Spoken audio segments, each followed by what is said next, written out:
All right, everyone, welcome in to Two Countries, Two Americas, All Sports. This is episode 23, recording this on April the 21st, 2022. My name is Nicholas Hill, live here as always from Chattanooga, Tennessee, the United States. And joining me from Americana, Sao Paulo, Brazil, is my dear friend Gustavo Tomazeli. Gus, how are you? I see you are all decked out for Rio Bronco this week. Yes, I am pumped. I'm excited for for soccer fans in Americana. It's a very a very exciting week. It's the debut week for Rio Branco. I'm gonna talk about that on the Brazilian segment. But it's a great show. I missed you last week. Me and you had a very busy week, but we're ready to roll because we have a lot to talk about. Oh, absolutely. And I felt like if any week we were going to take off, last week was not a terrible week. I mean, we were Yeah, past the tournament. It was before the NBA playoffs, before the NFL draft. Um, as we all know, though, sports here in America really it never takes a break. So neither will we. yeah. I sent you the link for the today. We're kind of on a back of Facebook. Yeah, Uh, going to share it here. yeah, I sent you the link for the today. We're kind of on a back of, but I'm excited. I'm excited for talk about and our opening topic. It's a very it's a topic that is also relates to Brazilian and American sports, especially what happened in the NBA playoffs between the Boston Celtics and the Brooklyn Nets, especially involving Kyrie. I mean, Kyrie Irving. He had a very controversial season. I think he kind of pursues controversy. He can't escape controversy. With COVID vaccines to flipping fans. But I mean, but so that's to talk about. Like, where about players who flip or even fight fans. We have a lot of examples here in Brazil and America as well. Yeah, it's really interesting because he started his career in Cleveland. He really rose to prominence with LeBron James, who himself is a beacon of controversy. It's just interesting to see how, like, from the time how Kyrie and LeBron split up after what was it, 2018, I believe, was the last time they played together. Um, they have just both been the center of controversy because, like, LeBron obviously with Hong Kong, with going back and forth with Donald Trump, going back and forth, over Black Lives Matter, going back and forth over the Lakers this year, and Yeah, people calling them self-absorbed and all this stuff. And then you got Kyrie Irving over here, obviously fighting over the well, not mask, but the vaccine mandates in New York, um, and just all the other stuff. And of course, obviously, his relationship with the city of Boston. It's just really interesting to think about how Kyrie Irving uh, and LeBron have been two of the most controversial athletes in all sports. And they used to be one of the most dynamic duos in the NBA only a few short years ago, and won a championship together. yeah. I mean, I feel like, and it's so interesting how Kyrie Irving, you know, was a player that seems to be the next big player especially when he took a decision to leave LeBron, to leave Cleveland, to go play for the Celtics. He seems like he was going to be the leader of the next dynasty, but the Celtics not even made it to the NBA Finals, and then he left for Brooklyn to form this new big team, this new dynasty that also looks like it's not gonna make it because even though you have Kevin Durant by your side, it seems like a very selfish team. But I and this he, but still, I don't know if he was uncalled for or not to flip the fans. I don't know. Maybe you know more than I do, but I didn't saw any provocating or any chants that were insulting directly to him. Well, to me, I think the thing you got to compare him to another current star in the NBA, Trey Young. Remember last year when Trey Young went to New York and went to Madison Square Garden, and the entirety of the Big Apple was on his back that entire series. But what did Trey Young do in that series? Trey Young really wasn't interacting with the fans. He stayed focused, played his game, And when he won, he hit that final three in Game 5 against New York, and he took a bow. And that's pretty much the only time in that series he really acknowledged the fans. That, and then when he hit the game winner at the end of Game 1 in the first round last year against New York. And Trae Young won that mental battle with New York because he was in control. He didn't let it affect his play at all. What's interesting here when you take a look at Kyrie, obviously he had a great Game 1 against Boston, had 39 points, but yesterday he shot 4 of 13, only 10 points. That he clearly, seemingly was affected by the crowd, because we all know Boston sports fans are some of the rowdiest in the entire country. They're notorious for it. And clearly they got to him because that relationship between him and the city of Boston and the Celtics is not very good, because, he didn't do a ton while he was there. And, ever since he's left now, Boston has a much more likable core of younger stars, guys like Jason Tatum, Marcus Smart. We're seeing Grant Williams now taking a bigger role. Our Grant Williams from Tennessee. And I think that bothers him a ton, because I think Kyrie wants to be that elite level superstar. He wants to be KD. He wants to be LeBron. But, speaking of KD, he's not even the best player on his team. And it's so funny. Here in Brazil, we have kind of like a funny law called the X law. Every time a player, most of the time when a player plays against their previous team or they play a team that they played before, they always scores. But in basketball, it's hard to judge because you're always going to score. You're always going to, make a basket. It's, especially with if you're Kyrie Irving. But it's, when you play against your former team, it's go either way. Either you play, of course, your best, but you show respect, you show appreciation for the crowd, especially if you have a remarkable career. I mean, when Tom Brady, last season played versus the Patriots, he was revered. He was, the crowd acknowledged him with respect and admiration, of course, because he won titles. But Kyrie never. He was supposed to be the leader of the Celtics with Brad Stevens, but they actually never made it. So the disappointment with the fans, I think, with the Celtic fans, which what I think what they expected Kyrie was going to be, bringing titles and be a leader, to what he delivered, which was not much, with, getting with a lot of injuries and, be absent on the big games. And then he came back, and I feel like he was a frustration on both sides. Maybe Curry didn't feel welcome, and then he didn't get a space in Boston, and the fans show all the disappointment because of all the expectations the Celtics fans have with Kyrie. Oh, for sure. It's a kind of similar relationship, I feel like, to almost like when Tennessee fans think about Garantano. I think the majority of Vols fans don't think positively about him just because of how bad of a quarterback he was for the Vols. And obviously, I'm not saying JG was anything like Kyrie, because Kyrie has proven before that he can be a championship level player. I mean, he helped the Cavaliers overcome the 73-9 Warriors. And I think that's what kind of makes that whole situation worse for Boston fans, because they're like, okay, so when you take away LeBron from Kyrie, Kyrie can't be the leader of a championship team. It's almost like a Russell Westbrook. The closer Russell Westbrook has ever gotten to the championship is when he had KD. And when he lost KD, he hasn't been remotely close since. And Kyrie is kind of in that same boat. And I would say Kyrie's a better overall player than Russell Westbrook. But, neither one of them have really accomplished anything without having a LeBron or a KD next to them. And I feel like NBA, when you look at fans, when you evaluate an NBA player, you have to ask yourself, how far can they take a team on their own? Trae Young last year took the Hawks to the Eastern Conference Finals. Giannis has led the Bucks to a championship. Devin Booker and Chris Paul together got the Suns to the finals last year. The Kyrie and Russell Westbrook really haven't been able to do that since they lost, their LeBron or KD next to them. And I mean, it's not a bad thing. Like, it's like Scottie Pippen, right? Scottie Pippen, I don't think could have won any titles without Michael Jordan next to him.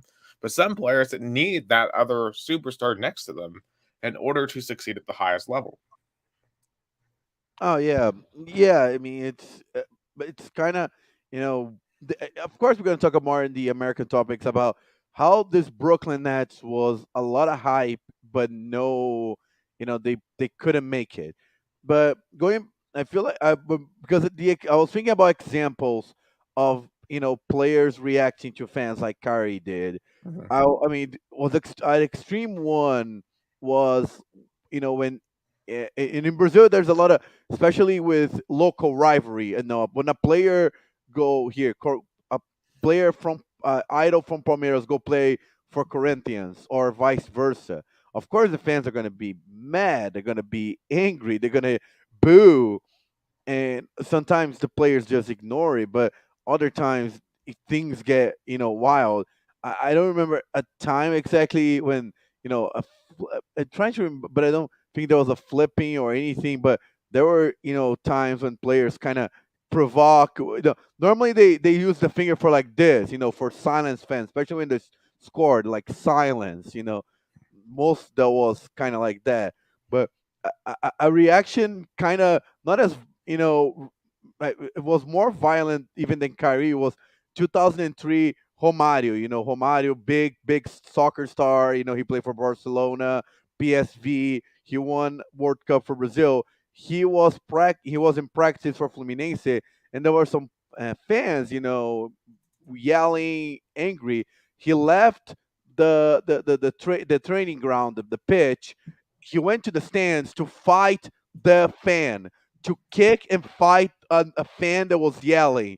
And it was unprovocative. He wasn't the fan that invade the field or anything. He just went and fight the fan. I think that was the most extreme player reaction to a fight with a fan. I think the NBA kind of had an example like that, the Yeah. Malice at the Palace. Oh yeah, the Malice at the Palace, and I think the documentary just got made about the Malice at the Palace like a year or two ago. Yeah, I mean that's one of the most infamous incidents just in sports history. I don't think in just NBA history. Certainly the only time I can really recall in any sport a player, uh, it was Ron Artest, aka Meta World Peace, who jumped into the stands while he was playing for the Indiana Pacers and Who's he playing? fought some Detroit Pistons fans, and it and that turned into a really ugly scene where the Pistons fans are throwing crap on the floor. One of them threw a chair at one point. It was a pretty wild scene. And I know the NBA has taken a lot of strides since then to avoid the situation. So I'm assuming this was the 2003 incident. Yeah, but you Where got apparently- to. I totally forgot. So the fan throw chickens at the field to call like players chickens. Not doing well, and then and then you see the security guard try to take them out. Mhm. So that's already bizarre. And then I'll jump to the best part, and then I'm trying to find the best part. See, there it is. There's Romario trying to find the fan, Mhm. yelling at the fan, fighting and saying like, "Hey, don't do that." You know, that's literally Brazil soccer at its best. I'm about to say he's already out of uniform at that point too. Yeah, no, he was in practice in uniform and stuff. Oh, so So this was during practice. This wasn't even during a game. no, that was during practice. Oh my gosh. I mean, at least I know that for American sports, for the most part, that people don't show up to practice. So Yeah, it's in Brazil it's kind of loose. It used to be looser, but now it's kind of closed up. But and some sports teams here in Brazil, they practice in their club facilities where like the people that have memberships can go in. So and of course but that was one of the bizarrest fans player reactions ever. yeah, and I think it gets scary too because you never know what's going to happen because you never know if you're going to have one of these psychos that want to make a name for themselves and Yeah, possibly yeah. harm you, the player. So you got to be really careful about that. Good And boy. basketball is definitely different when it comes to its fan interactions. I know, like football, they've had a lot of issues with it over the years. Um, trying to keep players from like jumping into the stands after touchdowns and stuff because they're concerned about their safety. So turned into a massive penalty in I both found, the collegiate and I found professional. I found the better footage from that clip, even better. Look, that's Romario, the big player. The fans yelling at him. He is mad, and then he's gonna like confront the fan, and then and then he's gonna lose, and then he's gonna lose his cool and try to fight the fan. Oh wow. Yeah. That Yeah, that looks exactly like the Mouse at the Palace. yeah, Oh yeah. man. So that Oh wow, was he got dropped off the side. Holy yeah, cow. that's one of the most bizarre scenes and confrontation with like a player fan, like not when fans go unruly and try to go inside the pitch when the game, but when the fan is just on the stands, or in the yelling, and the player just lose his cool. Yeah, I mean, if you're disrupting someone's practice like that, 'cause I remember that's the guy's job, right? Like he's getting paid to play soccer. That's where he's honing his craft. If you're going over there throwing chickens and being an idiot, yeah, the guy is going to have the right to be mad. Like if someone were to come down to my news station overnight and start like unplugging all the computers, I'd probably want to fight them too No, because no, no. you're disrupting. I'm not justifying what he did. I think he, Yeah, and I was even kind of having this debate, on a sports show here, because I think the training ground, it's a sacred place. The training ground is a time for just the players and the coaching staff to practice, to run plays, to try, to perfect things when the game happens. So it's absurd when teams let fans go inside there. Of course, sometimes when there's a big game, or even when there's preseason practice, sometimes fans can get in. I even yeah, myself went to a Titans practice during the preseason because it was like a show off, but it's control. But sometimes there's got to be some secrecy, and there got to be some respect, especially a game where the fans show all their satisfaction or dissatisfaction with the team. The practice is the time for the team to have the moment for themselves. yeah. I mean, in motorsports, you have people that show up for practice, like in NASCAR, F1, IndyCar. Like I know today they were doing and testing at the Indianapolis 500. People, a lot of people show up for that, but obviously you can't really mess around with people driving at 225 miles an hour. So, which is way different than in a stick or ball sport. But yeah, clearly you want to minimize those opportunities, especially in I guess the COVID era. Obviously a lot of people are trying to make sure that the players stay healthy, although we're transitioning back out of that to an extent.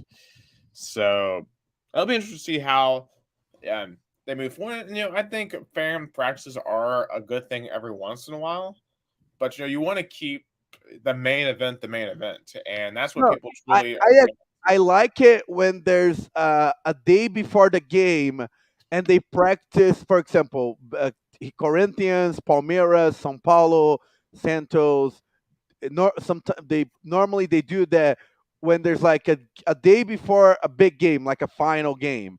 So they practice in the stadium, not on the training ground, not on the facility, on the stadium, with fans can like donate it to charity, give like food, like for a food bank, and they can go in to watch the practice, for a day before a big game, to give like some sort of support.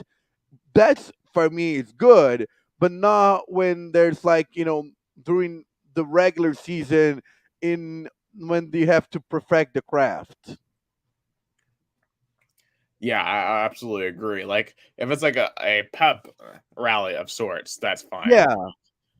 But most practices should be behind closed doors because most people, anyway, should not have the time to go to every single practice beyond I beyond want to their react normal. again to the Malice at the Palace now for the. I mean, this was insane how this turned. Like, because it was the end of the game. It just looked like a confrontation between players. It was Ben Wallace and Ron Artest here. So Ben Wallace was forward for the Pistons, and you had Ron Artest, who at this point in the season was playing really well, like an early season MVP candidate. The Pacers had one of the best records in the league. I've heard about it from my friend Jason Warwick on numerous occasions. He is still upset about how this played out. Still hates the Pistons for it. Being an Indy and a Pacers fan. And of course, you had Vincent Okay. Jackson. Yeah, reacting to Steven the Jackson, sorry, not Vincent Jackson. It's a wide receiver, or a former wide receiver. Steven Jackson. bro. He That goes in, was teaches the that trade. that was very similar to what happened to the practice, like in Yeah. Brazil. And then you have Jackson get into the stands too to fight with him. I mean, that's keeping your teammates back there. But obviously you can't have that happen. I mean, there's so much could have gone wrong. In fact, there's a clip later on in that clip where I think it was oh, it was O'Neal. I can't remember his first name, but he's running. He has a running punch and he misses. And if he had landed that punch, it would have been devastating to the person that would have received that punch. Because a running punch is pretty bad. There was actually an incident in the 70s where in the NBA, there was, I think his name was Rudy Tomjanovich was his name. And either, I forget if he was the one that was punched or he was the one who was punching. Let's see, I'm looking this up right now. Yeah, I'm looking at it too. I don't even know if there's a footage of it. Oh, yes, Washington punches Tomjanovich. So Kermit Washington. It was a game between the Los Angeles Lakers and the Houston Rockets in 1978. And so Washington was running to punch someone else and accidentally hit Tomjanovich. And Tomjanovich almost died from this punch. Like, he had severe injuries from the punch. And it ruined the rest of his career. And Washington's career never really was the same afterwards either. And in many ways, the NBA changed significantly because before that punch, the NBA fighting was a regular occurrence. It was like the NHL. Like, fights occurred all the time in the 70s in the NBA. But after this punch and after the national embarrassment it caused for the league, the NBA became far more strict on player conduct because they're not wearing any protective equipment. It's not like hockey. It's not like football even. So it is it's a pretty probably one of the ugliest scenes in NBA history. Besides the Mouse at the Palace was Kermit Washington being punching Rudy Tomjanovich in 1978. No, yeah, and I think in Brazil, the one of the most extreme scenes I saw between two players fighting. I mean, Romário, he is the most one of the most controversial players ever. He fight with fans. He fight with teammates. He fight with opposing team. He fight with everybody. He in 2003 in the same season he slapped like that. He pushed and slapped teammate when the team was losing 6-0. And this guy, never his career went downhill after that. Oh, I can bet. Because like with advertisers and stuff, why would you invest money in a guy that's so volatile? You want to invest your money in a brand that is going to be consistent, in a Messi, and a Ronaldo, and a player like that, who isn't going to do anything stupid or controversial on a regular basis. Yeah, let me show the slap because I remember this vividly. I was like The Will shocked. Smith slap? Just kidding. Hold on. This Romario again. Look what he does to this teammate. I think it was the first half. Oh wow! And he just took it too. Oh my! Yeah, because he was he was very inexperienced. He was not. He was. I think it was his first year on the team. He was kind of like a rookie of the team. He was coming from like a small team here in São Paulo. And Romário, Romário is a big idol, world champion for Brazil, played for Barcelona. International idol. So of course he was not gonna fight back. And he was thinking about not upsetting the big leader of the team. But that was like a moment that remind me of you mentioned the players fighting each other, especially from their own team. That Yeah, was a big deal back then. yeah. And think about like in his motorsports when drivers fight too, like that has its own set of consequences. I know recently there's Ty Gibbs and Sam Mayer in the Xfinity series, the second tier series of NASCAR, who got into an altercation after kind of running into each other at Martinsville, and that definitely caused a lot of headlines. Actually, an official got injured in that fight too, kind of in the whole skirmish. So, fighting isn't going to be a kind of a byproduct of sports because, adrenaline and the force of competition will boil over. But, it's up to every single league to try to prevent that from occurring because it's just, it's unnecessary to the Oh risk yeah, that already exists in all the sports. Like in NASCAR, you can get injured from a crash. So why would you risk injuring yourself in a fight? yeah. With teams want to avoid injuries as much as possible. Preserving players. Brazilian soccer and NBA right now more than ever. You try to preserve your biggest stars for the big games. So a fight, it's definitely the most unnecessary thing ever. But let's move on to some American topics because we discussed a lot about NBA, off the field controversy, but now let's talk about on field because the playoffs are in, and let's talk about first Boston and Brooklyn. Boston up 2-0 after a big comeback on game two, dominating the fourth quarter. Do you think if the Nets, were to be eliminated, do you think is this, you know, star squad is not gonna make it? Do you think that's the year that make it or break it for the Nets? I'll say this, because obviously Katie was the only one of the big three that really played the majority of the year, right? I mean, Kyrie Irving obviously had the whole mandate controversy. They didn't play most of the year. Ben Simmons hasn't played at all this year. So I would like to see all three of them play together before they make that decision. Ben Simmons, obviously, he had a horrible end to his tenure in Philadelphia, completely disappeared last year in the playoffs, especially towards the end of that Hawks series. Remember when he turned down that layup in game seven? That really, I think, just cemented his legacy for the time being as an athletic guy that just can't get it done in the big moments and is scared to shoot. So I want to see him have that opportunity to play with KD, to play with Kyrie. But at this time, we don't really see we haven't really seen that yet. So I'm curious to see what they do. I'm curious to see what they do with Steve Nash. Um, I mean, at least you can say they're better than the Lakers, right? The Lakers super team completely blew apart. So at least I think there's something here to salvage with the Nets. And I don't think the series necessarily is over because the Celtics are still a really young team. And all the playoff experience here really is with the Nets. I mean, the Celtics have some playoff experience, but not a ton. No, The and most famous also player is Al Horford. and and the first two games were in Boston, so the Boston Celtics just won their home games. The series is gonna go now to New York, so I think there's a big chance the Nets can tie the series again. Just There they is a have. chance, but I will say this though: the Nets' home crowd to me is not very good. I mean, the Celtics have a much more passionate fan base. The Nets are much more of a bandwagon fan base because the real heart of New York is with the Knicks. So the Nets are always going to be that second tier team. They're like the Clippers. I So mean, they were from New Jersey, so the fans are not even from the same state. right.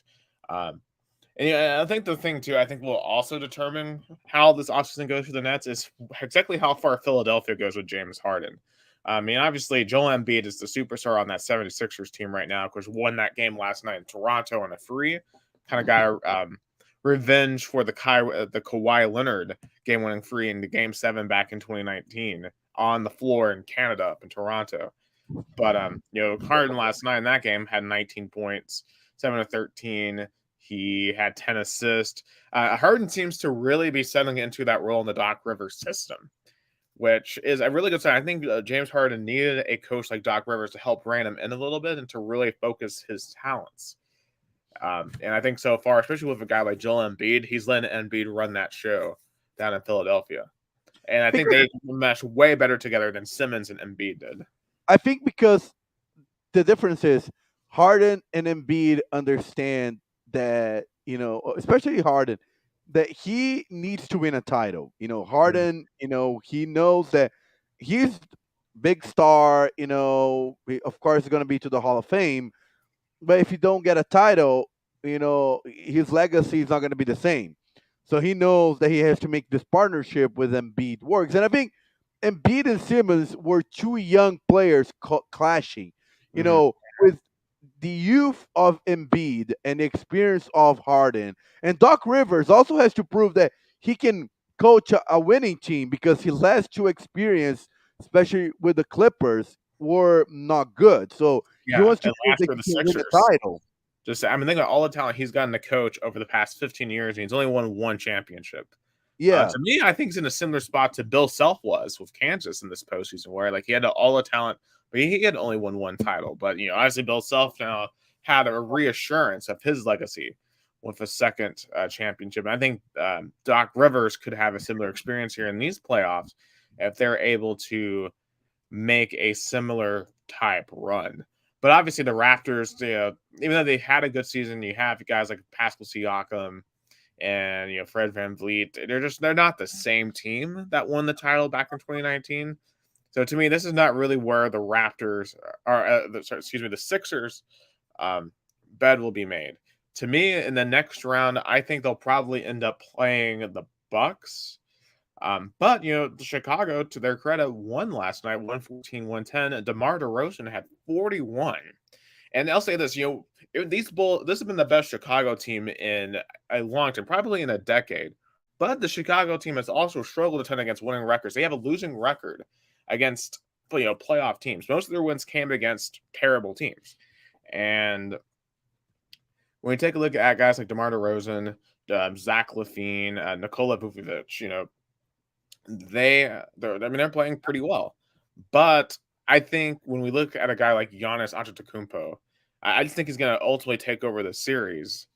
And will his Bucks victory? I mean, even in the loss last night, he scored 33 and had 18 rebounds, and he's still being the dominant player that we saw in last year's playoffs that got a ring.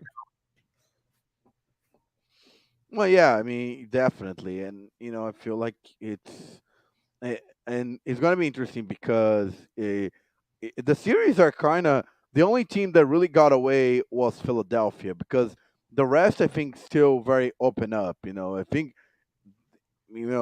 I think the most, matchup series, the most tied is probably Milwaukee, Chicago, especially with Chris Middleton injury, Memphis and Minnesota as well. Yeah, Great series. which that's But going on right now in game. Actually, and I'll say this: the Grizzlies have made it tight. It's only a 7-point game right now at the half. Because they were down by like 23 yeah, early on. yeah, they were Grizzlies have, Timberwolves up by 7 at the half.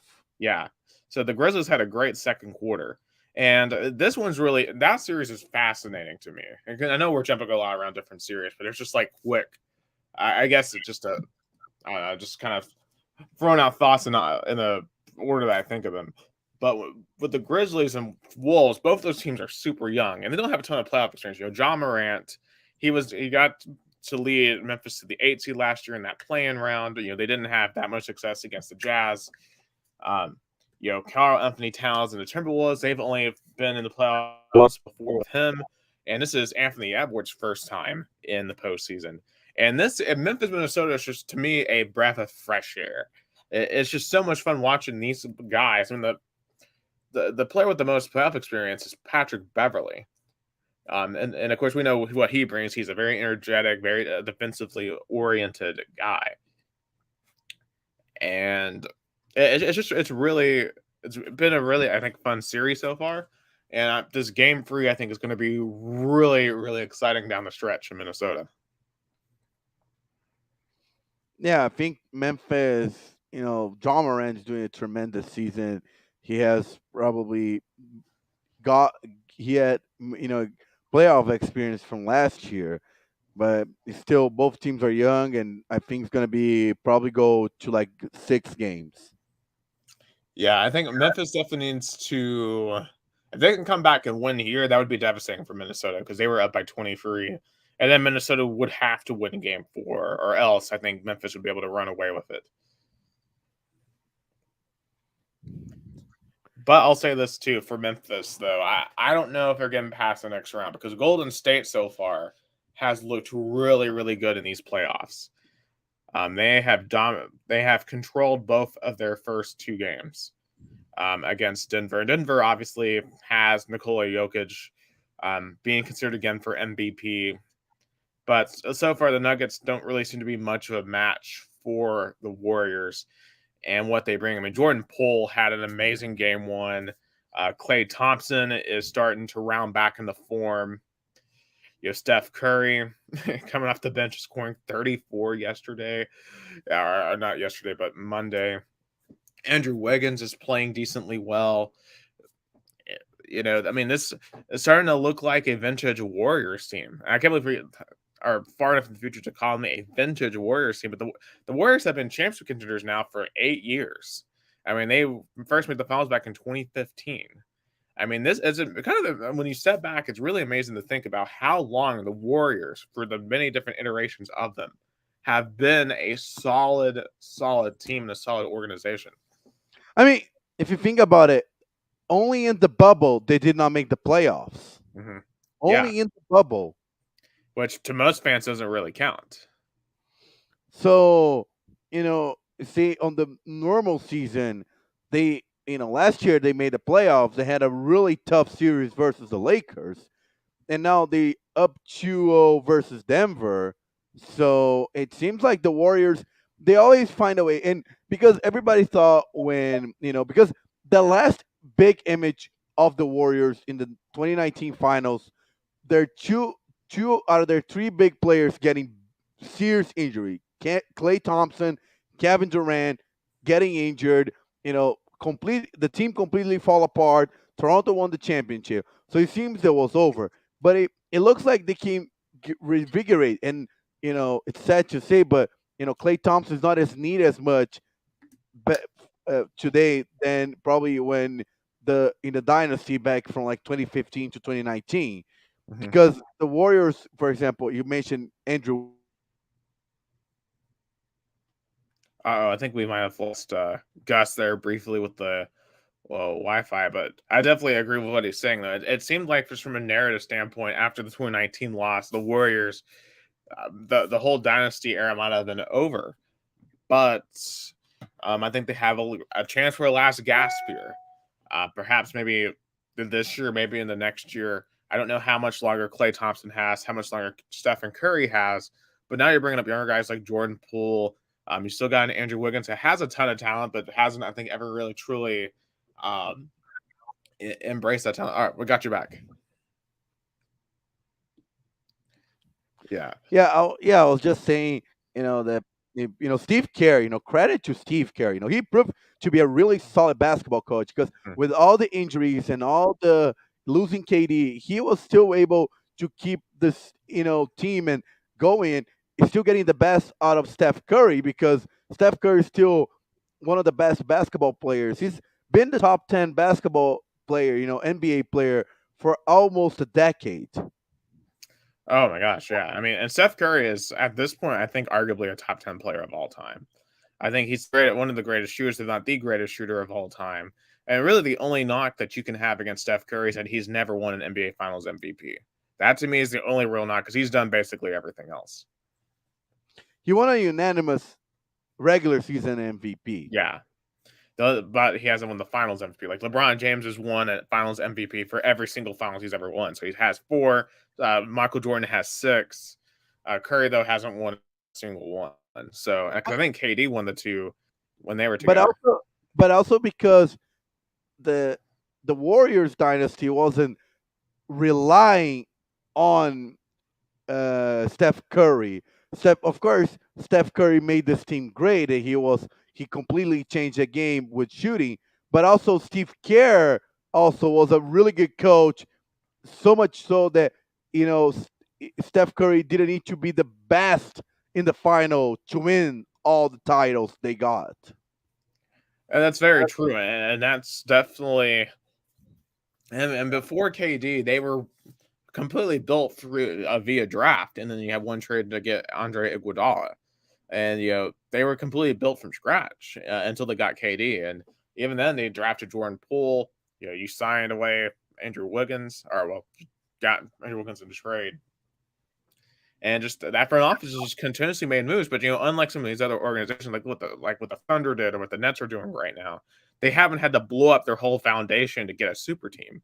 And I was going to make this point earlier when we were talking about the Nets, but I wonder if the failure of like the Nets and the Lakers is a sign that the era of the super team may be coming to a close, because it seems like the risk And involved the with it Clippers as are well. for sure, and I feel like a lot of Because the top everybody teams. thought Paul George and Kawhi Leonard was also going to be the super team, but it doesn't seem like it. So you have Lakers, Clippers, and Nets with all big talent, but no success. Exactly. And meanwhile, look at some of the top four seeds: Miami, you have Memphis, you have Phoenix, and you have Milwaukee. Milwaukee. They're all built pretty much through the draft. So it's I really think that we're coming back to an era of parity in the NBA finally. It's making the games much more exciting. Like this has been the last 2 to 3 years have been the most exciting time for the NBA in a decade, because it doesn't no longer feels like the league is beholden to the wishes of the super teams. And I really hope that moving forward, teams stay away from that, because I feel like when you cater to 2 to 3 players, it destroys the entire team. And you have to cater to an entire team. And also, it's we mentioned the Warriors dynasty and how long they last. It was crazy to think that not a long time ago, the NBA Finals was basically LeBron versus the Warriors. The Cavaliers and the Warriors for three straight times. I think 2014, 2015, 2015, 2016, 2016, 2017, and 2017 to 2018. Like four straight times, there were the exact two teams managed to the finals, and today I don't see that happening again. Oh no, I mean the Bucks Suns is a possibility, but I don't think it's the likely outcome. I'm not sure what I would say is my likely outcome. Right now I'm feeling like the Warriors probably are the best team in the West. I mean, the Suns haven't gone off to the greatest start. I mean, they did lose a game to the Pelicans early on. And you got to give credit to the Pelicans. Without Zion Williamson, they are playing really good basketball. Brandon Ingram and CJ McCollum. Of course, CJ McCollum, I think to me, has always been one of the most underrated guards in the entire league, because he's kind of always been in the shadow of Damian Lillard in Portland. And an interesting question about you mentioned the Pelicans. When we can start judging if Zion is a bust?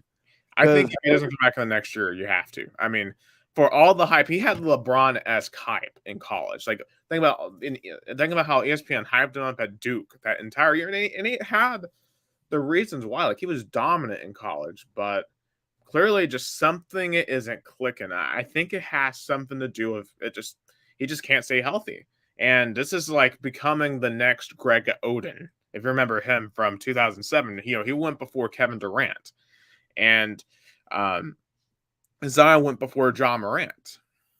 And John Morant so far has turned out to be the superstar, and Zion is nowhere to be seen.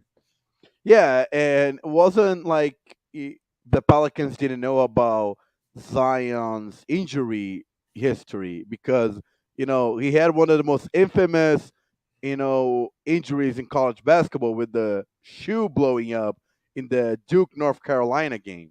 Yeah, oh yeah, yeah. I'd forgotten about that, but I remember that now that you mention it.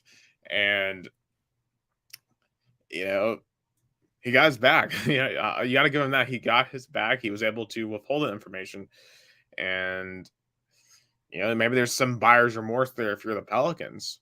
But you can't really fault them because he was the obvious number one pick at that time. It just sometimes they don't work out, and And Memphis even, is lucky for it. and even I remember Knick fans were disappointed they didn't got the number one pick, but I think RJ Barrett is playing decent. He's playing really well. Yeah, He was a big part of that team that made the Knicks to the playoffs. So even the number three pick in that draft, the yeah. They Knicks, still need to get a superstar too at some point for yeah, the Knicks. But I mean, they've always had an issue attracting.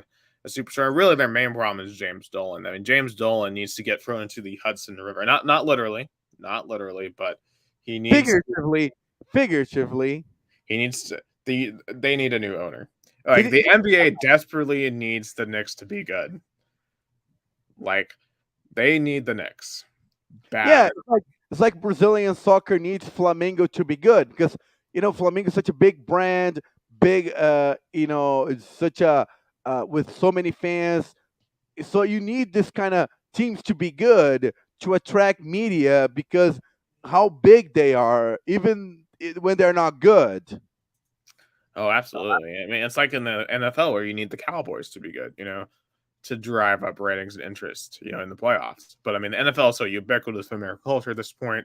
You can throw anyone. You can throw the Bengals in the Super Bowl, and 100 million people are still going to watch, right? So, I'm trying to think if there's anything else I want to point out. There's Utah Dallas. I've seen some of that series. It's been pretty interesting. Of course, Luka Doncic hasn't played so far, but Dallas is playing very well without him so far. They have played Utah tough. Donovan Mitchell, of course, is doing what he does, scoring a lot of points. Not the most efficient, but Bogdanovich has really played well so far. He especially in that game one, he was very efficient in that game. Bohan Bogdanovich was 11 of 20 in that game. Had 26 points, and I just don't know if Dallas is going to be able to win this series without Luka. Like they're going to have Luka, and I just saw a headline here a little while ago that he's going to be out again tonight for Game 3 in Salt Lake City. And I will say this in terms of atmospheres, that Salt Lake City is one of the more underrated atmospheres. I feel like because it's a different type of atmosphere in Utah. Like it's a different type of fan base in Utah. I feel like compared to some of the other locales around the country. Because Utah, the Jazz are the only game in town in Salt Lake City outside of the Utah Utes. And you also have Real Salt Lake in the MLS, but they're not doing well. They're really their fans are really upset because they lost big in the MLS last week versus New York City FC, and I believe they were eliminated in the U.S. Open Cup for like a lower tier team.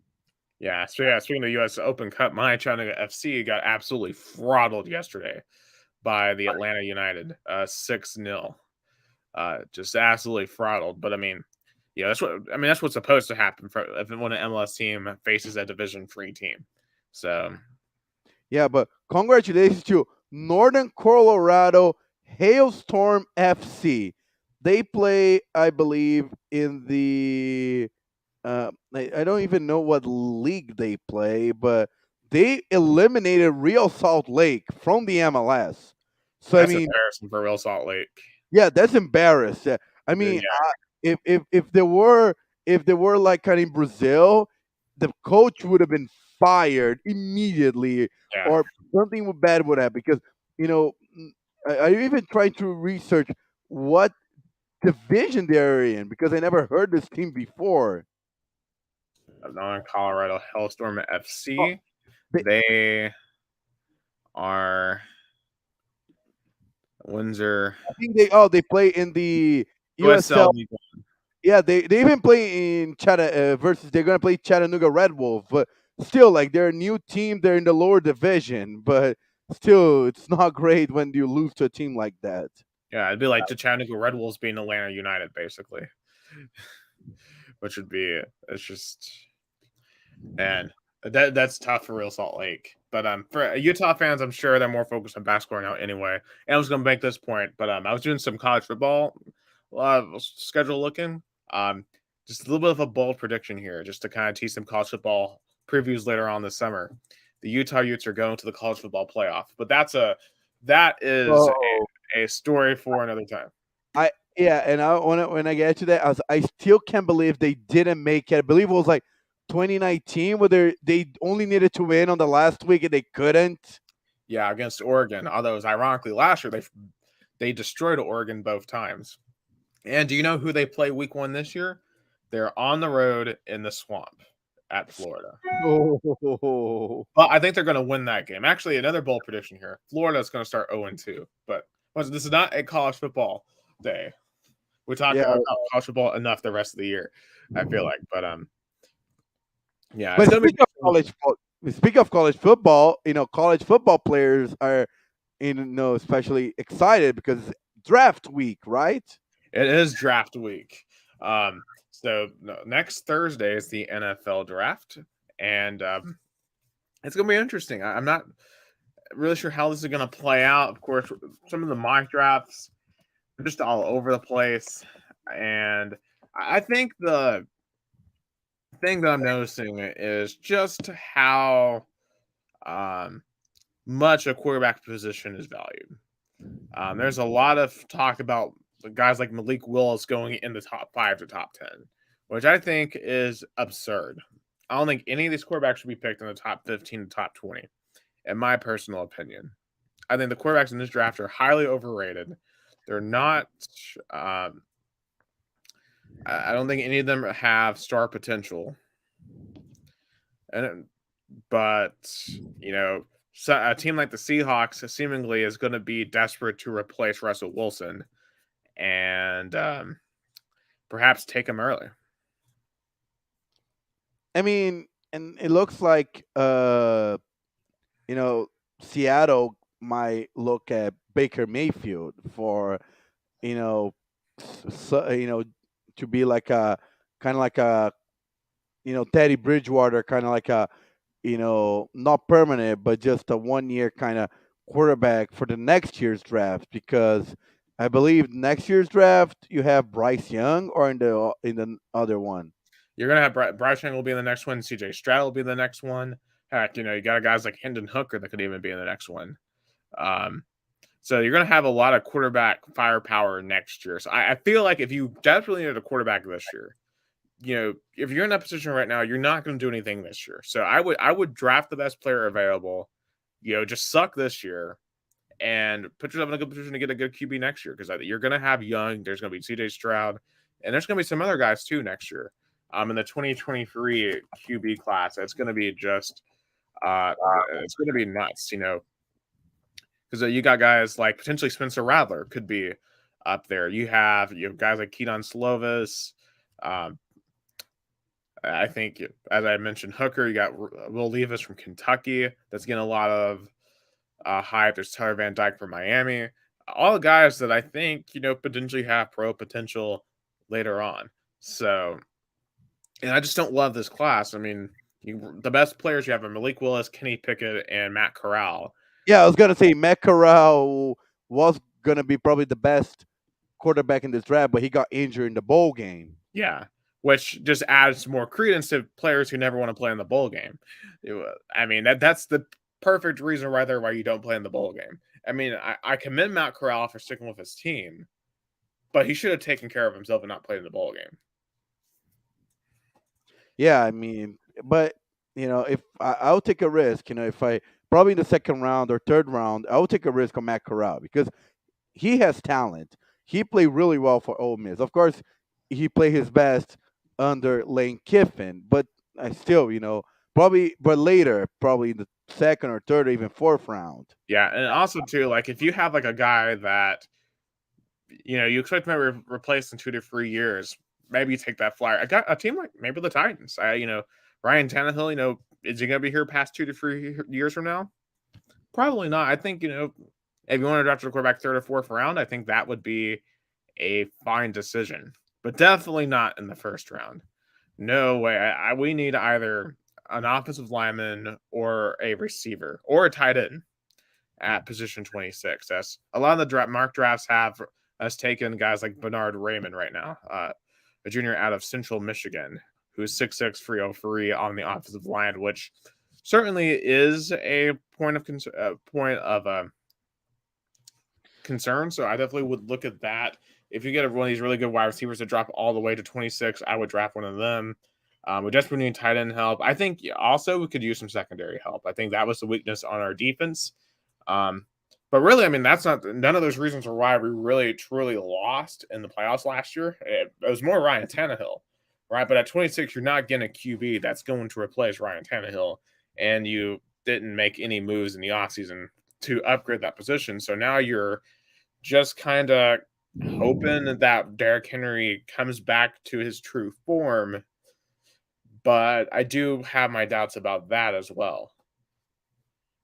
Yeah, I think the Titans. Of course of course, getting strengthened their O line might help Derrick Henry and Brian Tannehill because you need all the protection they can get. Yeah. But And certainly still, Robert Woods helps too as our WR2. Maybe he'll be able to be healthy for the entire season versus a guy like Julio Jones that just couldn't stay healthy at all.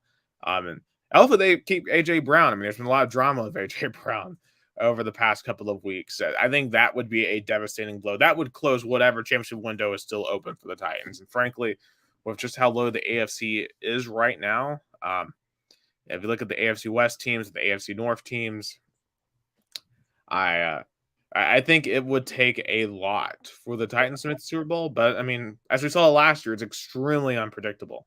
I mean, who saw the Bengals making the Super Bowl last year? So, um, of course, the Colts, obviously with Matt Ryan, they're going to be an interesting team. But I would still say the Titans to me are probably still the favorites, but that'll certainly be an interesting AFC South race. and and what Jacksonville is going to do with their first pick because they definitely don't need a quarterback. They got Trevor Lawrence.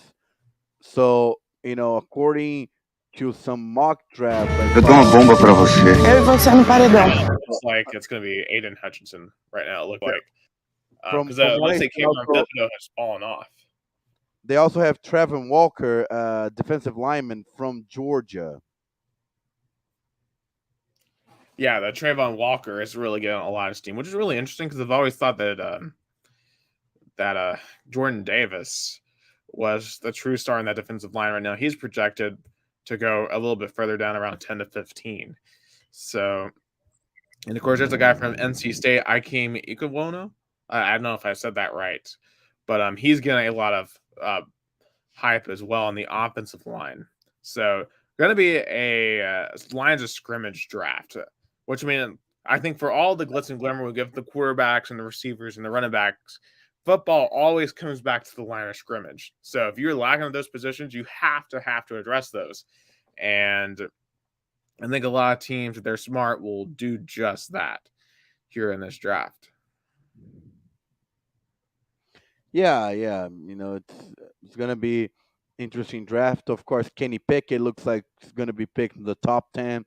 Yeah, from the Brock draft, I see you got Carolina is the Interesting. The one. one I'm seeing has him at 20 in Pittsburgh. Yeah, from this one's from Maurice Jones-Drew, um, mock draft. So Mhm. I mean, Yeah, I know mock drafts is more like a personal choice, but if I was Jacksonville, I would have trade the number one pick. I would have tried to get as much, in depth and try to find more picks to get a better roster. I would consider that. The Titans did that a couple of years ago. They had the number one pick and they traded out of that. And they got the 5th and 18th picks. That was the pick that turned to Jared Goff for the Rams. And then we got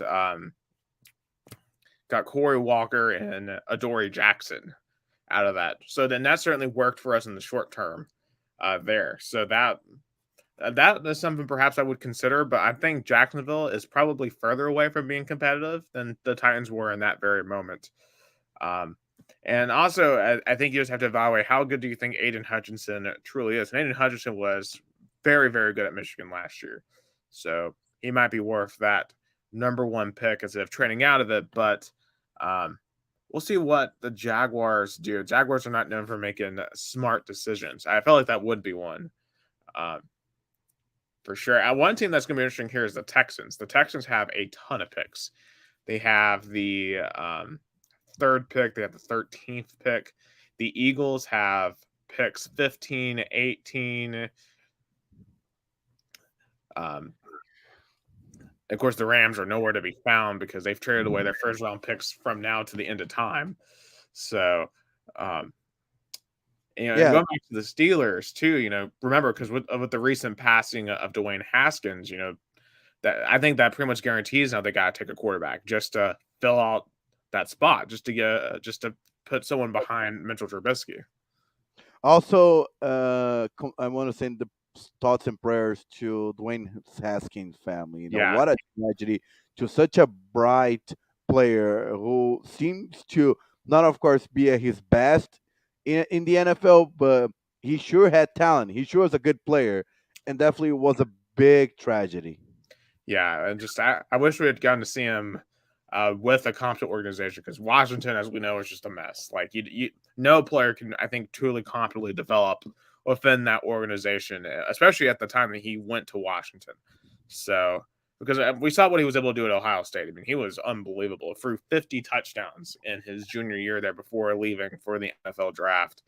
Um, and by all accounts, was a great guy. Like definitely, when you have this many people coming out and just saying nothing but great things about him, and that's definitely a sign that he affected a lot of people. And you just see the way that Ohio State fans rave about Dwayne Haskins.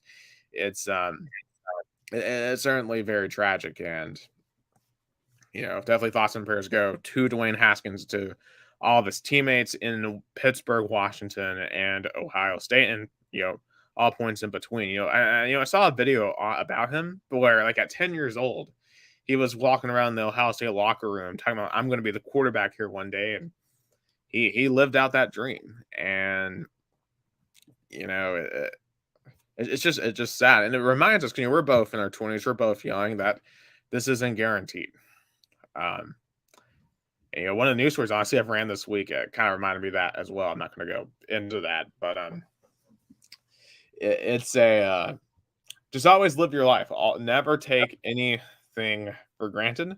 Always take those chances, because even though he didn't get to live, very long, he did get to be an NFL quarterback. He got to be an Ohio State quarterback and accomplished more than the vast majority of people ever will accomplish. So definitely rest easy, Dwayne Haskins. Yeah, but we'll see what's gonna happen in the NFL draft next Thursday, which is gonna take place in Vegas this year. Yeah, it is going to, which I'm sure that's going to be a party. But very quickly, sticking in the world of football, let's go to a league that's actually playing right now, the USFL, just 2 hours down the road in Birmingham, which is a really weird decision that they have all the teams playing in one city. I don't know. Did you get to catch any of the USFL? To be honest, though, I saw some quick highlights. I saw some people posting. I like they still kept some original name, like the New Jersey Generals.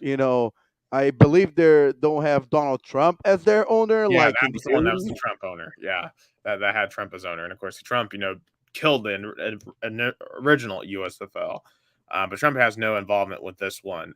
Um, it's interesting. Like it's not a great quality. Oh yeah, I'm just looking back up at the score. Minnesota is now back up by 22 on Memphis. So that whatever run that the Memphis went on there in the second quarter just completely petered out in the third quarter. So it looks like Minnesota is probably going to win game 3 there. But back to the USFL, it's just I wasn't that impressed with it. And that's the thing with all these football leagues. They're always going to be second tier, and the quality of play is probably slightly as on par with college football. But the thing that makes college football is the atmosphere and the emotional attachment you have. Like we have that emotional attachment to the Vols because we went to school there. We covered those games. We've lived in that culture. There's no cultural attachment right now to the USFL, and I think they're making a great mistake playing all their games in one place. Because how are the local fan? How's like when Pittsburgh and Philadelphia play in Birmingham? How are Pittsburgh and Philadelphia supposed to care if that team is not there? It doesn't make any sense to me. I think what they want to do is don't want to have the mistake like the AAF, like the American Alliance Football, and try to, you know, run as a league. I think they want to figure out a league first in one place, get to know, and then by year two, then start to think about, stadiums in their original cities. I think they want to figure out what we want to do as a league rather than create a culture than dismantling like what happened to the American Alliance Football League. That's certainly fair. I'll say this: that the XFL was doing very well in its return until COVID hit, and of course they're going to return next year. But you look at a team like the what was it, the St. Louis Battalions, I believe, and they were selling out their stadium. Like those fans were showing up in droves. San Antonio was showing up in droves for their XFL team, or was it their AF team? One of those two leagues. But Birmingham, they only had like 10,000 people or something. Like they didn't show up. More people went to the Alabama spring game because people have emotional attachment to Alabama. They don't care about these USFL teams. So I don't know how long it's going to last. Hopefully they'll be able to actually finish the season. I want to see one of these teams be able to finish our leagues finish the season, but I do have my doubts about it. But anyway, moving on to some baseball. Earlier this week, my world champion Braves went on a West Coast swing and had to play their former superstar Freddie Freeman. And Freddie Freeman on his first at bat homered out of the park. The Dodgers ended up winning the series. They had won 2 games. The Braves won on Tuesday night. It was a pretty competitive series, pretty entertaining. Especially, of course, I really enjoyed watching it on Tuesday night. I work overnight, so the West Coast games were actually perfect for me because I can watch it during the first part of my shift while I'm starting to get the show together. And honestly, I was mainly watching on Monday to because I was one of the stories I was running was about Freddie Freeman running the homer, and it was after the sports department had already done their segment. So it was really weird watching Freddie Freeman play against the Braves, but it's just kind of how things happen. Yeah, I'm sure it was crazy for Cleveland to watch LeBron James play against them, and the Patriots fans watched Tom Brady play against them. But life moves on, and we're now with Matt Olson, who is really good himself. And I know we're still in the really early part of the season, probably the part of the season baseball where people don't care as much. But the Mets and the Dodgers, especially the Mets, only they won 10 out of their first 14 games. They're the best team in the NL. The second best team in the NL, tied with the Dodgers. But it looks promising. Of course, Mets fans, we used to get excited in the beginning, very angry in the middle and disappointed by the end. Yeah, I'd say wait till after the All-Star break and then really start seeing where your playoff chances are. I mean, that's really for any baseball team. Like that, this first part of the year is just getting your guys together, getting your rotations together, seeing who's coming up for the minor league, seeing who you can bring up to plug holes, and then when you reach the All-Star break, you know what you got at that point. And because remember, the Braves, they were horrible until the All-Star break, and then that's when they turned on the Jets and made that sprint towards the playoffs, and then ended up winning it all. So nothing that we've seen so far tells you anything about what's going to happen. Yeah, that's a fair point. Of course, I think the All Star break is the point of the season where baseball starts to get real and where who's going to make the playoffs and who's not. Yeah, so I think that's what we say. Like baseball should start in. We talked about this even on our podcast and even at WTK. That baseball starts too early. I think baseball should start on Memorial Day. I think baseball should really start in May and end their season in August or even early September, because then you have no competition. You guess the best part of regular season, when there's no other sport, you have solely time for your playoffs, and then when the season is over, the other sports are still in the beginning. Oh, for sure, for sure. But I think the MLB will never agree to that because that's a lot of lost ticket revenue for them. And for them, they're more worried about getting butts and seats than TV viewership, I feel like. So they're going to run with the 162. Because I'll say the same thing about the NBA. Like, I don't start really watching NBA until the playoffs because there's just 81 games is way too much. Way too much basketball. And especially in a league where over half the teams make the playoffs, what's really the point of watching all those games? And I feel like baseball is starting to make the same mistake because there's now 12 teams in the playoffs instead of 10, so the regular season matters even less now, and to an extent. Yeah, yeah. That's why the NFL continues to be king. Urgency, you know, only, not everybody makes the playoffs. It's hard to be there. Yeah, It creates more, attention to it. But yeah. Every game matters in the NFL. Every game. It's the only league where that really reigns true. That and really all college sports, they all matter. Because like in college basketball, you can't take a night off against, like Tennessee Wesleyan or something. Like you lose that game, that kills your entire at-large bid. So, uh, and college sports have to get it right there because like coming into college baseball, in comparison, every game in college baseball does matter in comparison because you just far less games. And of course, our baseballs, are still number one, still ruling the roost. Last week it was kind of rough for them. They did lose to Tennessee Tech at a weird game at the Smoky Stadium with wooden bats. I don't know why they tried to play that game with wooden bats. It was, um, but it didn't work out for them. And then they lost on Friday actually to Alabama, their first SEC loss, but they came back and dominated. And this was after Tony Vitello got into an arguing match with the umpire and got thrown out of the game and chest bumped the umpire. And of course, he got suspended for 4 games. He's out for this entire weekend series against Florida. They're down in the swamp. With Frank Anderson, the pitching coach, will be the acting head coach this week for the Baseballs. You just gotta love that this team doesn't lose his attitude. Like this team was still celebrating, even though that one umpire was trying to tell him you can't have the daddy hat and the fur coat. But the baseballs don't care. And the rest of the college baseball world hates them for it. And I love it because who was watching college baseball before the Tennessee baseball team showed up?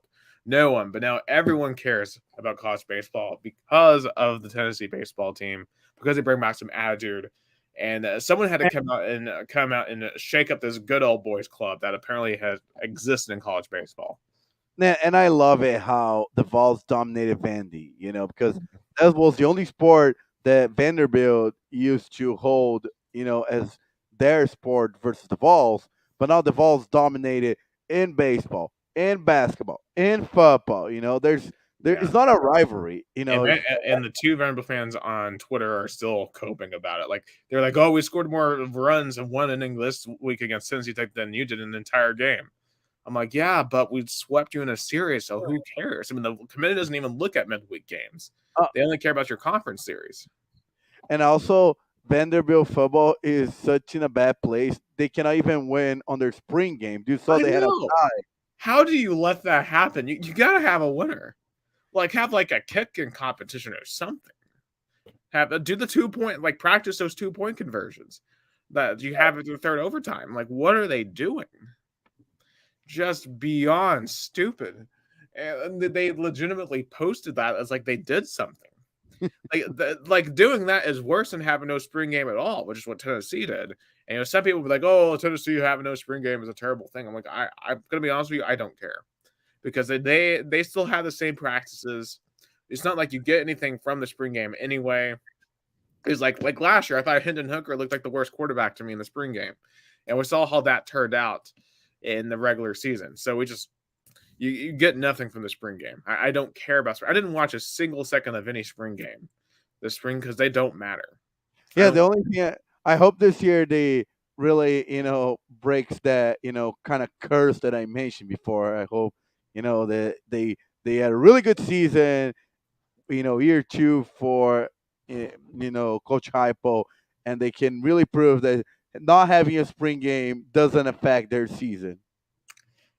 Yeah, I certainly hope so. It's going to be interesting. Of course, they moved up their first game to Thursday now, so it's going to be a Thursday night home opener in against Ball State. I'm seriously concerned taking off that Friday morning, but of course, that's would be September the 2nd. It's a long time from now. So I'll have some time to think about it, but I might because otherwise I'll be watching the game and then go into work, and I've never had to work directly right after. Well, actually, no, I'll take that back. But I do kind of want to go to the opening night game, so we'll see what happens.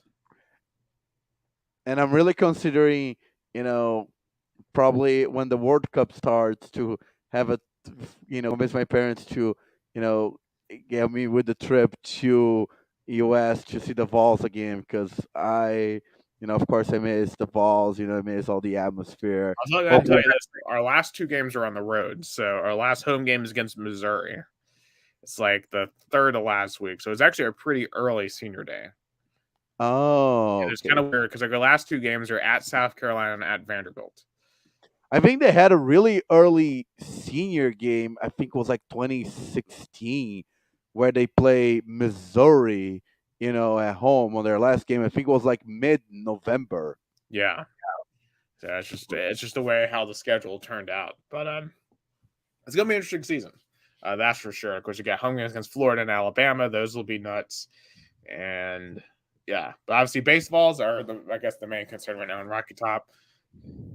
It would just hope the football team is ready to go, and obviously the basketball team gets their roster together for next year. All right, staying in Tennessee, but moving to not the concrete but the dirt. The Bristol dirt track made a return this weekend and had a pretty wild finish. Tyler Reddick and Chase Briscoe were fighting for the win, and Briscoe sent it in to turn 3 and 4 on Reddick, and they both crashed and handed the win to Kyle Busch. So that was a pretty entertaining end. And the thing I want to talk about here is the controversy in the NASCAR fan base between whether or not we should be on dirt. Now, they've already announced that Dirt Bristol is coming back next year. The ratings for this race were really high, actually, over 4 million people watched. The highest Bristol race in I think 5 or 6 years. And some people are thinking that NASCAR should not be dirt racing. That NASCAR moved on from dirt for a reason. They think it's below the sport. But I'll say this: it's like when the MLB did the Field of Dreams game last year. It added something special to that game. It added something special to the spectacles because that was like playing a baseball in your backyard in the Field of Dreams. It's like when you play on a farm or playing in your neighborhood park. Um, when those kids go out there and play, you are playing with the dreams of one day getting to play in places like Wrigley and playing like Yankee Stadium. For racers, getting to race on a dirt track is like that because most of these racers are starting out on small dirt tracks in their local hometowns. But you with a dream one day that you get to race in the big leagues of NASCAR or IndyCar, or there's small little bull rings on a Friday or Saturday night. And you got to remember when NASCAR started in the 40s and 50s, that's what they raced on mostly was dirt tracks. So like racing on asphalt was a special occasion. Like whether it was Darlington or Daytona, and I think that doing a dirt race once a year, whether it's at Dirt Bristol, whether it's at Eldora, or any other dirt track across the country, I think it's a necessary step for NASCAR to take moving forward. I mean, there's some stuff you got to do with the cars to make them even better on dirt. I feel like you're going to have a modified car versus your normal car, but otherwise, I think dirt is a fantastic idea. I enjoyed the race on Sunday, and to me, it gives me the same feeling as Field of Dreams. Think about this is what started the sport initially was racing on the beach in Daytona, racing on the dirt in various tracks across the South. And this is a harkening back to that. And I hope NASCAR does it for the rest of time. Yeah, I love the idea. I actually visited Bristol after a dirt race, and it looked very, kind of a magic kind of, scenario. And it's a very good comparison because I also believe the Field of Dreams game should be permanent. It should be a great added to a mid-season. It made it a regular game between the Yankees and the White Sox look different. So I think a dirt race in Bristol, which, is a coliseum, it's a very imponent, racetrack. It made it look special, and I agree that I feel like even with all the controversy, it should be kept in the schedule for next Yeah. year. And I'm glad NASCAR did it. Yeah, it's like NHL Stadium Series, that playing a hockey game outside, that's a harkening back to the originals of that sport. I think the NBA should be playing one game at some point, like a hard top in like Brooklyn or something. Like on like an outdoor city park. Kind of like a harkening back to the outdoor basketball or in the NFL. I'd play it like the Friday Night Lights or something, like in West Texas. That would be really interesting. So I think every sport should have a throwback to the origins of their sport every now and again. Yeah, yeah, definitely. It would be like an NFL game play on a Friday night, in West Texas. The Cowboys or even the Texans. That would be very, really good idea. Yeah, that would be extremely, extremely cool. All right, got some. I know you have some CONCACAF Champions League final news you want to discuss here. Yeah, my New York City FC. After losing 3-1 on the road, they play really well. They had really so many opportunities they missed. But they had a tie 1-1 at Red Bull Stadium. So Seattle Sounders will be the MLS representative in the CONCACAF Champions League Finals versus Pumas from Mexico. I really hope finally an MLS team can win the CONCACAF Champions League. Will be really big for the U.S. soccer be in the FIFA Club World Cup.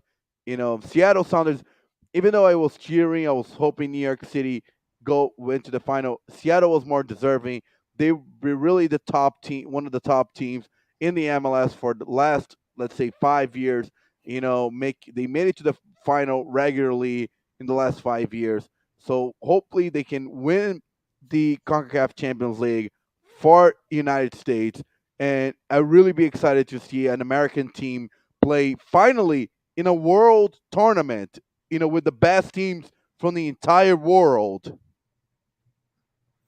Yeah, I mean, we've talked about this for weeks. It's just how big that would be for the MLS, and I certainly hope that we're able to finally take this step because cause I saw an article on this earlier this week about actually why is the MLS so far behind Europe?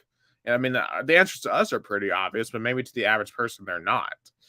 And I think the MLS has that potential to be on that level, but we got to have the resources. You got to have the fan interest. And I think that's for me where the USMT comes in over the next couple of years, especially in 2026. Because if they're able to go on that run and galvanize the country behind soccer, then the MLS is going to have a chance to be competitive. Between that and what they could do at the CONCACAF Champions League final, those are some very important Yeah. events for the future of American soccer. And the final game, the second game will be in United States at Lumen Field, also the home for the Seattle Seahawks. The first game is going to be at Olímpico Universitario next Wednesday, April 27, and then on Wednesday, May 4th, the big game at 10 p.m. Eastern Time, 11 p.m. Brazil time, Seattle versus Pumas. I wish New York City would be there because it would be a great story of a New York team winning the MLS and then winning the CONCACAF Champions League. Then a big question would be: is New York City FC the most successful New York team in this decade? Yeah, I mean, if they, I think they really needed to win that Champions League. I feel like to really cement that because if the Seattle coming in, if they were able to come out and beat Pumas to win the championship and get to go to that World Cup, that's going to really put a feather in their cap. I feel like uh, for that argument because especially considering what their history has been, having guys like Clint Dempsey be on that team and just having such close ties to the USMT and having the passionate fan base that they have up in Seattle. and and how important Seattle Sounders were because they started to play in 2009, literally after the Supersonics left for Oklahoma City. So Mm-hmm. the Sounder fan base, a lot of people talk about, really was a lot of fans that were disappointed after Supersonics left. They left it without a team. Yeah, so I just looked back at my TV. Memphis, Minnesota is now a 3-point game. Whoa. I'm just like they went from being down 20 to being down 3. What just happened? That is this game's been unbelievable because Memphis has been down by like 20 twice. Man, as I said, if Memphis wins this game, they're running away with the rest of the series. Because you can't blow two massive leads like that, and I think really recover from that mentally. Yeah, I agree, and it's going to be interesting playoff times for NBA. We're definitely going to talk about next week. But moving to Brazilian topics, I'm going to start with the Brazilian Cup because there was a lot of disappointment, especially with the teams here in Sao Paulo. They all two ties and one loss. Corinthians lost to Portuguesa from Rio on a.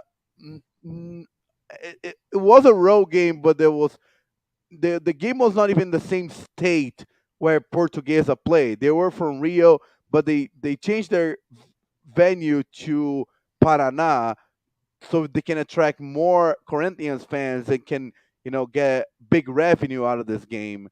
And Corinthians was heavily favored, even played with some big reserves. They only got a tie, which was worrying. Is Corinthians is like play really well, play really bad, play really well, play really bad. So there's a lot of inconsistency with Vitor Pereira. Of course, they Corinthians their starting squad is a lot of old players. So what Vitor Pereira tries to do is kind of making the team younger, getting more younger players in the starting lineup, and trying to preserve the old players to go some in the second half. But Corinthians fans, of course, they're not happy.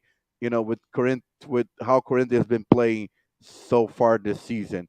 Sao Paulo was also not playing really well, losing 2-0 in the first half, but they came back, tie 2-2 in the first leg in the Copa in the Brazilian Cup. And so there was the two teams here from São Paulo in the Brazilian Cup playing, this week. Also, big game was also Flamengo versus Palmeiras, the last year's Libertadores final. There was a lot of expectations, sellout crowd, 70,000 Flamengo fans, but the game was a very good game, but in the end was nil-nil, was scoreless. A lot of fouls. It was a very tough game. So there was nil-nil. This game was actually from the week 4 of the Brazilian Championship. This was anticipated because of like scheduling with the Brazilian Cup.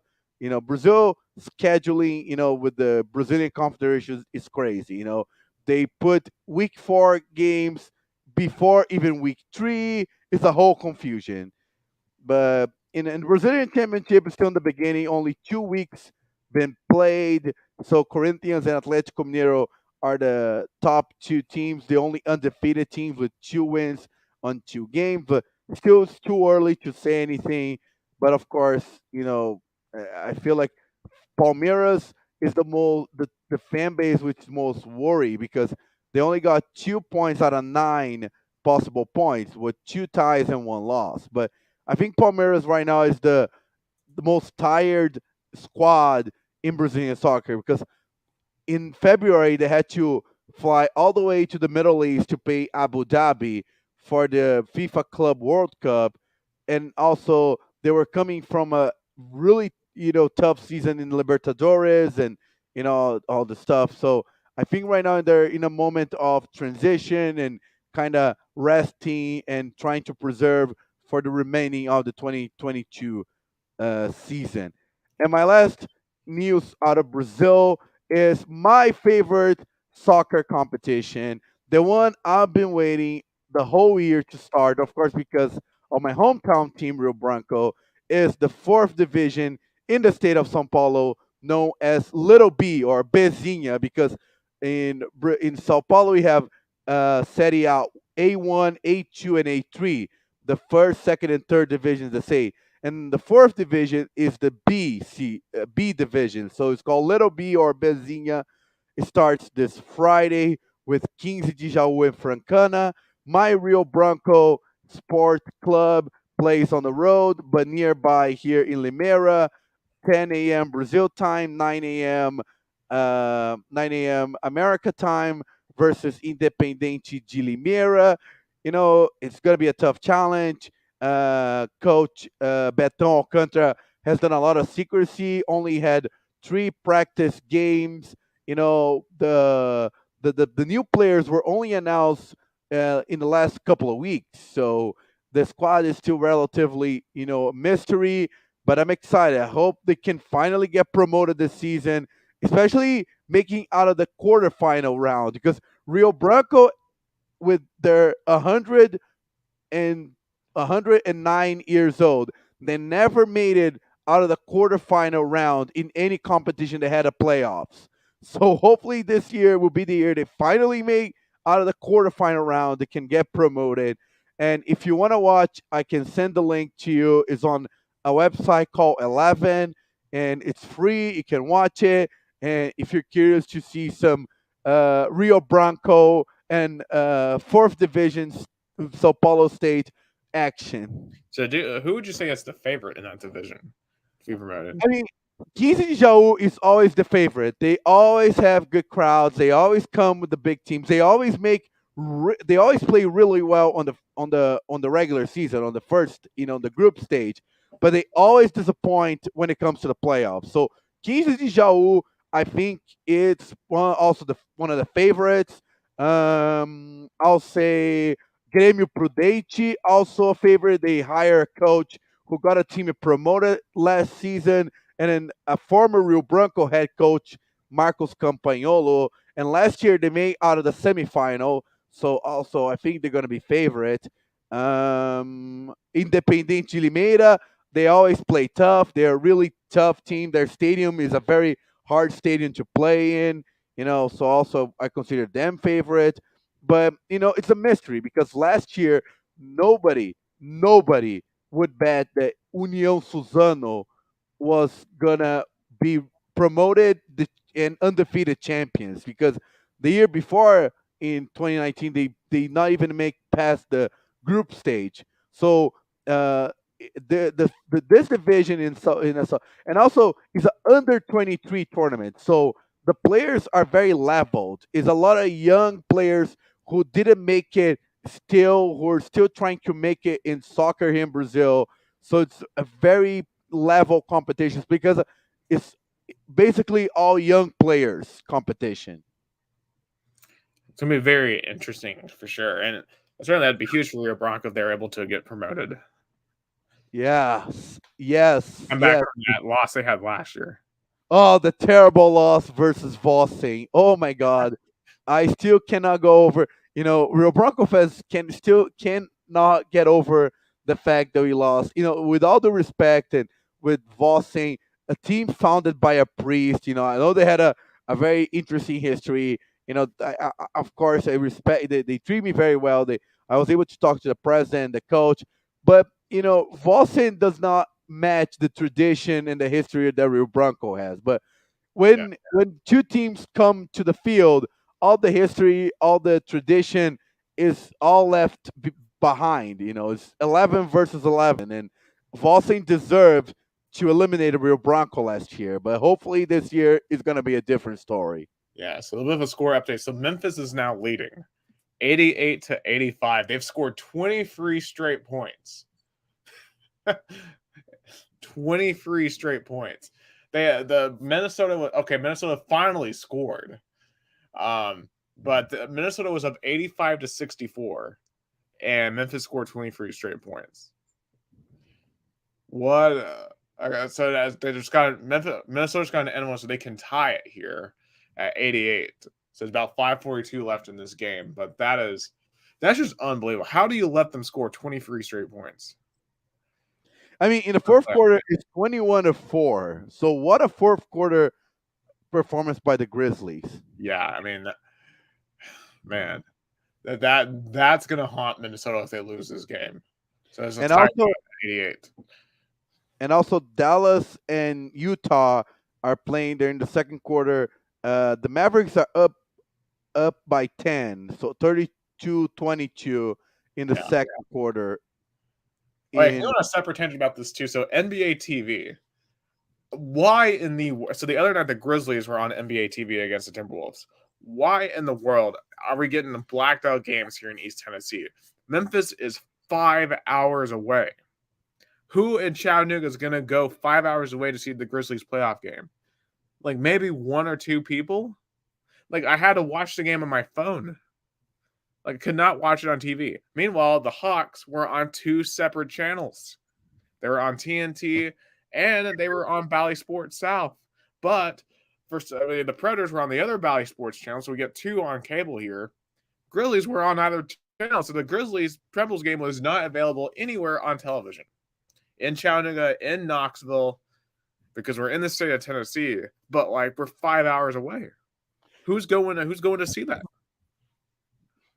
Yeah, it's like, of course they try to back out the state because, but it makes sense. Like Atlanta, if a Chattanooga, somebody from Chattanooga who's gonna go to a playoff game is in Atlanta, not in Memphis. Oh yeah, for sure, easily. It's way closer. I'm sure with the Hawks being down 2-0, it'll be fairly cheap playoff tickets. But moving into hot takes here. So I've got one.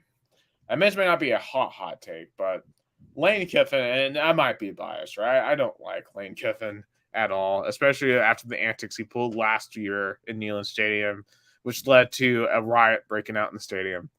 Yes, actually, I believe that was episode 1, right? That was like our very first topic was discussing the riot in Neyland Stadium, which was so that's kind of our genesis topic for this entire show was the Lane Kiffin situation in Neyland Stadium. But Lane Kiffin is the whiniest coach in college football. He just is. Like the other day, he was complaining about Tennessee buying Nico Imlavalia with NIL money. And earlier in the offseason, he was complaining about Texas A&M buying the number 1 class of NIL money. Lane, it's a new era of college football. We have NIL. So you're going to have to deal with it. And I'm sorry that Mississippi doesn't have the money to buy players like Tennessee or Texas A&M. It just is what it is. Like Oxford, Mississippi is a small town. You're somewhat close to Memphis, right? But you don't have the money at Tennessee. You don't have the money at Texas A&M. You're just gonna have to live with it. And also, they're complaining because before only Mississippi, or Ole Miss and Mississippi State had money to buy players, but that was under the table. That was under the table, yeah. But now, now Tennessee can just say now you can do anything you want, basically, and they're going to have to rein this in. They're going to do some sort of salary cap or something because this is going to get out of control really fast. But it's changed the game, and so far it seems to me that Jackson State has the most pull out of any team in the state of Mississippi. I mean, just look how they're able to get Travis Hunter away from Florida State a couple of months ago with that Barstool deal. That got him, I think, what, $2 million with Deion Sanders. I mean, that Deion Sanders, he just has more pull than Lane Kiffin does, or Mike Leach does in the state of Mississippi. So Lane Kiffin, for all the antics he pulls, I could care less if he is concerned about the sanctity of college football because what really destroys the sanctity of college football? Faking injuries. That's all I got to say on that.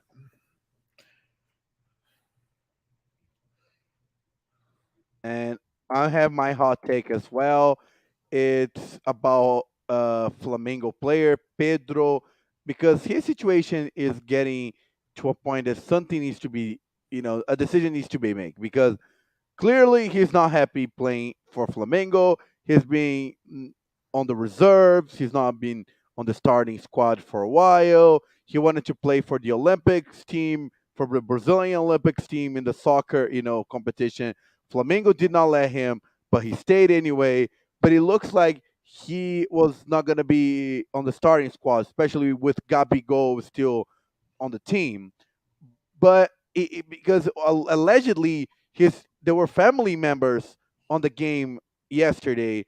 Flamengo's playing Palmeiras, and they were very upset that again he was in the reserves, and this time he was not even called in to get into the game with the team not scoring any goals with the 0-0. So I think Pedro needs to find a market. Palmeiras try to get him. Flamengo, of course, not gonna sell him to a rival team, especially a team that just beat Flamengo a couple of months ago in the big tournament like Libertadores. So I think, but Pedro either have to find like a European team to get him, or he find some other option in Brazil because his situation is diversing attention in Flamengo, getting Paulo Souza, the coach, to be on a tough spot because of course Gabigol is the best striker, then Pedro deserves to be the starter, and he is not going to take lightly be on the reserve. So this situation is it's a very I feel like there needs to be some definition because Pedro has a big market. There's a lot of teams interested in him, and he knows that. And he's trying to be as professional as he can, but he knows that his best times not being, he's wasting probably his best years not playing on the starting lineup for Flamengo. Yeah, that's definitely always tough when you only have a certain set amount of peak years and they're not being utilized correctly. I mean, that's going to haunt you for the rest of your life because you only get one shot at your career. So hopefully, um, Pedro's able to move to a team where he needs, where that his talents are able to be. I think he wanted to go to Palmeiras. He definitely wanted to go because Palmeiras needs a striker. Palmeiras is in desperate need for a striker like him. But of course, Flamengo doesn't want to sell to Palmeiras because it's like, in the NFL, you don't want to, trade your quarterback to your division rival. Right. Yeah, it's certainly a difficult situation. He might need to consider going to another country. Honestly, Yeah, that's what, yeah. I think But the problem is not being the starting lineup for Flamengo. There's not European teams interested in him. hmm Oh yeah, for sure. I mean, honestly, maybe you should consider MLS. Yeah, because MLS teams, yeah, that would be a great option because Brazilian players are really doing well in the MLS. You saw Thales Magno and Thiago Andrade. They are killing it in New York City. They're the best two players in all sports in New York.